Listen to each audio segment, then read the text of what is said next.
Този път нашето издание на светло наистина е на светло. На светло, защото се намирам под най-високия връх на Родопите – Персенк, на около 400 метра над язовир Въча, който не знам защо свързвахме и наричахме язовир Антон Иванов. Уважаеми зрители, ще проследим един уникален балкански обичай – изпращане на наборници, когато войска и наборници няма.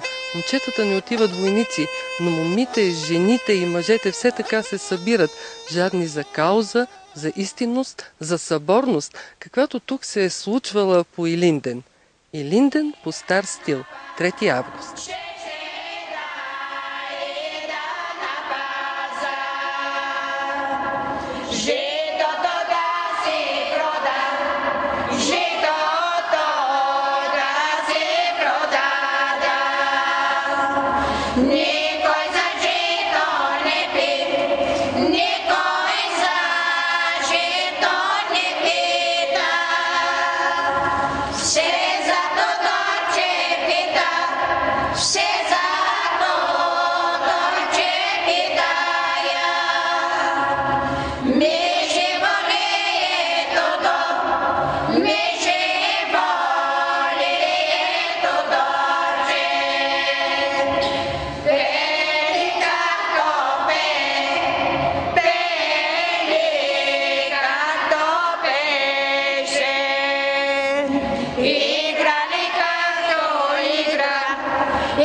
Тръгваме из това невероятно село, съчетало гора и равно място, планини и спомени. Равногор или Ашла Кория. Ашла значи лоши. Били са много лоши. Или са били с 2 сърца? Да проверим. Нет, старото лошо ново било селото. А и тя буквик срядна, те не са били селища, просто колиби, където хората са гледали животните. Добре, защо се казва Акса Кория? И някой казва тук, че Акси значи лоши. Чувала съм толкова лоши, че турците не пуснали. Защото са избили турците тук, когато дядо Дячо, когато е избил турците тук под културния дом, и от тогава може би са казали така. То се казвало Еса Кория, обаче турците са го измислили, Екса Кория, сигурно лоши. Акси лоши. Акси лоши. Може би така са го измислили, нямам представа, обаче сигурно така е измислено, защото са ги избили турците и повече турчин не е влял тук. Кажи ми сега, бай Георги, аз на кого да вярвам? Някой казва, че дядо Дячо бил с 2 сърца, да. Сърца човек. Други казват, че сте лоши. Сега, във всяко стадо има мърши, има и хубави животни. Така че той може да е бил с 2 сърца, другите до него са били лоши. Това е гаранция, всички трябва да бъдат хубави, всички лоши. Няма такава гаранция. И няма такъв народ. Всички хубави, всички лоши. Такъв народ няма. Знаеш ли нещо повече за това село тук? Как се е казвало? Ами, преди се е казвало Яса Кория. Преди е било някъде на височината на Розово, обаче турците там много лесно са стигали и са преместили тук. И равногорците, сега равногорците са били по-умни и са... първо са поканили турците на вечеря, съвсем любезно да попинат, да хапнат. И чак когато турците са напили, те устроили засада и всички ги убили, така. И са си го отвоювани. Да. Ти идваш и често? Да, всяка събота и неделя. Баба, ти има ли носия? Има, и аз най-често пея тук в селото. Пееш? Да. Няма да казвам. Ти избираш какво? Какво? Да изпея сега? Да, естествено. Ритни калинки. Чудесно. Така. Ритни калинке, да тропни ме, да са пука душманине. Ритни калинке, да тропни ме, да са пука душманине. Да са пука душманине. Хеми мойне, хеми твойне, да са пука душманине, хеми мойне, хеми твойне, брею начелу до младо, как да рипна, как да тропна, брею начелу до младо, как да рипна, как да тропна, как да рипна, как да тропна, я виж майка отде гледа, как да рипна, как да тропна, я виж майка отде гледа, куда гледа, да та гледа, тебе майка, мене баба, куда гледа, нека гледа, тебе майка, мене баба, рипни калинке, да тропни ме, да са пука душманине, рипни калинке, да тропни ме, да са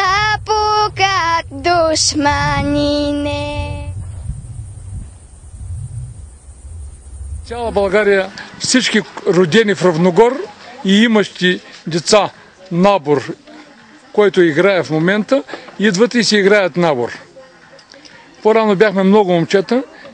Казарма истинска. Ние нашия набор бяхме, 55-ти набор бяхме 68 човека, 35 момчета. И си играехме само момчета. А сега, понеже момчета са малко, играят и момчета и момичета, и пак да ни разваляме традицията, поддържа се традицията. Ма това го няма никъде. Никъде го няма. Това е единствено в цяла България, единствено тук в Равногор се играе набор. Единствено в Равногор. Ама това е една, ето още присъедини се, доколкото знам, бащата на кмета, нали така? Да. Здравейте. Ти къде се представил? Димитър. Димитър Коленев. Да. Знаете ли какво ни доведе тук? Да проверим първо дали сте лоши или добри, защото са ви нарекли акси, такива, дето не са пускали турците. И да видим какъв е този фестивал на наборниците. Нали вече мъжете не ходят в армията в България? Сега вече не е фестивал на наборниците, сега го прекръстиха Младежки събор. Младежки вечери. И защо бе? Разбирам, няма млади жени, няма мъже в казармата. Традицията искат да ни се губи. Не трябва да се губи традицията. Просто за селото. Да остане като традиция. Наборниците тази година се събират и правят младежки вечери. Как става точно? Я кажете сега. Ние до вечера ще се влеем. Да. Нали, навърши 18 години и децата, това ми е най-приятното, което... Най-приятното преживяване. Да, така, най-приятното преживяване, което ми се случи. Обличате ги? Какво? Всеки се облича детето както иска. Не. Значи черен панталон, бяла риска. Не искам да кажа, че всеки се го облича. Обувки за хорото. Това е. Леки обувки за хорото. И събират се родителите, събират някаква сума. Кметството почти винаги помага. Почти винаги кметството помага за музиката. Плаща част от музиката, защото музиките станаха много скъпи сега и не могат да си позволят да платят музиката. Кметството им помага и от Брациго от общината им помагат малко. Тук кметството помага малко и родителите... Малко по-леко. Все пак, има някаква такса там по 200 или по 300 лева събират на дете. Ама никой не се дърпа. Всеки за традиция. Тук става обратното.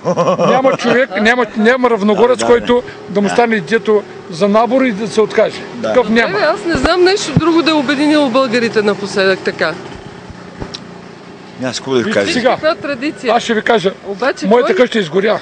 Моята къща изгоря тук и се събраха. Горе на покрива се бяха чели към 30 човека. И идват от Дезието и ми викат, че тази къща, викаме половината, моя половината на братовчет ми. Вика, добре, ти си изгорял сега, с какво ще плащаш на тези хора? Викаме, аз ги моля да станат да пият по една ракия, те не искат. Какво плащане? Всички работят безплатно. Как така?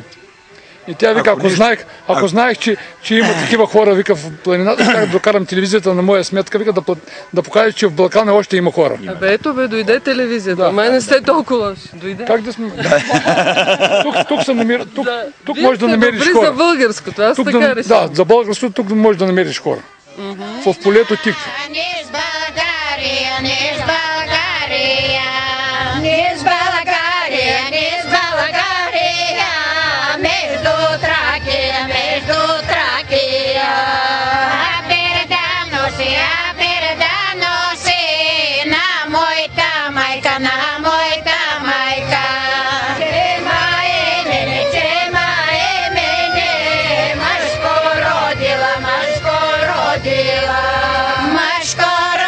пратила, мъжко родила, войник пратила, войник пратила.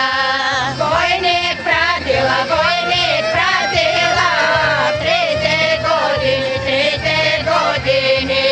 Трите години, трите години, кавалерия, кавалерия. Кавалерия, кавалерия, артилерия, артилерия. Жими, бабо Василке, кое ви събира тук, бе? Нали сега няма армия? Армия няма, имаме млади деца искат да направят празник на тържество. Да сте заедно. Да сме заедно и ние старта с младите. Кой даде този заек, кой даде този заек и кой даде този заек?